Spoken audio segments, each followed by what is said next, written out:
اعوذ باللہ من الشیطان الرجیم بسم اللہ الرحمن الرحیم لا اقسم بیوم القیامہ ولا اقسم بالنفس اللوامہ ایحسب الانسان ان لن نجمع عظامہ۔ یہ سورت جو ہے بہت ہی حسین اور بہت منفرد سمجھیے کہ نمائندہ ایک سورت ہے قرآن مجید کی۔ اس کا جو خطاب کا انداز ہے، جو میں نے شروع میں آپ کو جو انٹروڈکٹری لیکچرز دیے تھے، کہ اس کا اسلوب جو ہے وہ خطابت کا ہے۔ قرآن کو ہم کہہ سکتے ہیں کہ it's a collection of divine orations، اللہ تعالیٰ کے خطبات، مجموعہ خطبات الہیہ۔ تو مختلف مواقع پر جیسے کہ خطیب کو خطبہ دیتا ہے تو اس طریقے سے اللہ تعالیٰ نے یہ صورتیں نازل کی ہیں۔ حضور پڑھ کر سناتے تھے تو آپ کا انداز بھی خطیبانہ ہوتا تھا۔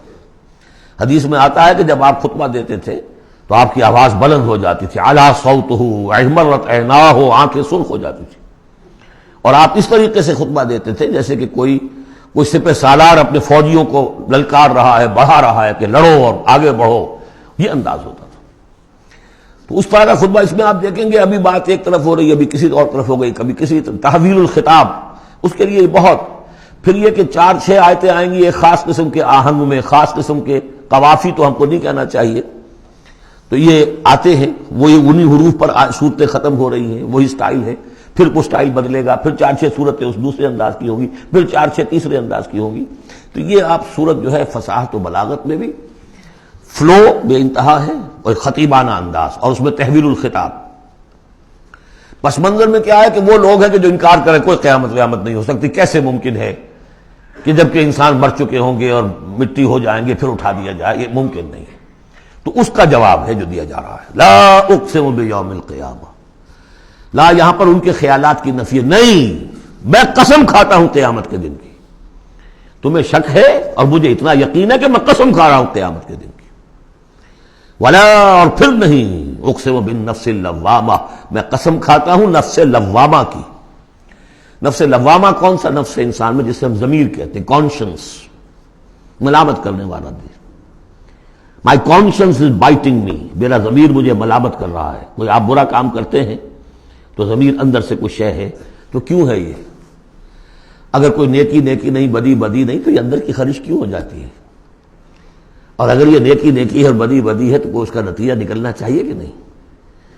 یعنی پہلی آیت جو ہے وہ تو اسی طرح کی ہے جیسے سورہ تغابن میں ہم نے پڑھا تھا، قل بلا وربی لتبعثن ثم لتنبؤن بما عملتم، اس میں دلیل کوئی نہیں ہے، اذعان ہے، ایک شخص اپنے یقین کو دلیل کے طور پر پیش کر رہا ہے، اور یہ اس پر سارا دار و مدار ہے۔ کون شخص ہے؟ ایسا شخص کہ جس سے کبھی کوئی جھوٹ کا تجربہ کسی کو نہیں ہوا، وہ کہہ رہا ہے۔ سیرت و کردار جو ہے محمد رسول اللہ کی، وہ گویا کہ دلیل کی حیثیت رکھتی ہے اس قول کے پیچھے۔ لا اقسم بیوم القیامہ ولا اقسم بالنفس اللوامہ، یہ تمہارے اندر موجود ہے قیامت کی دلیل، تمہارا ضمیر، تمہارا کانشنس۔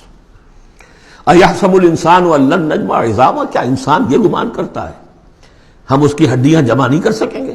بلا قادرین، کیوں نہیں، ہم پوری طرح قادر ہیں، علی ان نسوی بنانا، یہاں کنہ محذوف سمجھنا چاہیے، بلا کنہ قادرین علی ان نسوی بنانا، بس کہ ہم اس کی ایک ایک پور کو برابر کر دیں گے۔ بل یرید الانسان لیفجر امامہ، اصل سبب جو ہے آخرت کے انکار کا وہ یہ ہے کہ انسان چاہتا ہے کہ فسق و فجور جس کا عادی ہو گیا اسے جاری رکھے، حرام خوری چھوڑنی نہیں، جس عیش کا خوگر ہو گیا ہوں اس کو چھوڑ نہیں سکتا، قیامت کو مانوں گا تو پھر دیکھنا پڑے گا کیا غلط ہے، کیا صحیح ہے، کیا جائز ہے، کیا ناجائز ہے۔ اس لیے جیسے کہ بلی کو دیکھ کر کبوتر آنکھ بند کر لے، اب ظاہر بات ہے کہ وہ بلی تو نہیں ختم ہو جائے گی، تو در حقیقت یہ قیامت سے آنکھیں چراتے ہیں، آنکھیں بند کر رہے ہیں، اس لیے کہ انہیں پتا ہے کہ ہم نے کیا آگے بھیجا ہے اور آگے بھی کرنے کا وہی ارادہ ہے۔ بل یرید الانسان لیفجر امامہ یسأل ایان یوم القیامہ، پوچھتا ہے بڑے استہزائی انداز میں، اچھا جی کب ہوگا یہ قیامت کا دن؟ تو جواب بھی اسی انداز میں ہے، یوم ہم علی النار یفتنون کی طرح۔ فرمایا فاذا برق البصر، جب وہ قیامت آئے گی نگاہیں چندھیا جائیں گی، خسف القمر، چاند بے نور ہو جائے گا، یا یہ کہ چاند دھس جائے گا سورج کے اندر، وجمع الشمس والقمر، اور سورج اور چاند یکجا کر دیے جائیں گے۔ یہ جو ہے کشش ثقل کا جو باہمی ثقل ہے ان کروں کا، اس کے نظام میں ذرا سی کہیں گڑبڑ ہو اور پھر تو یہ سب کے سب ایک دوسرے سے ٹکرائیں گے.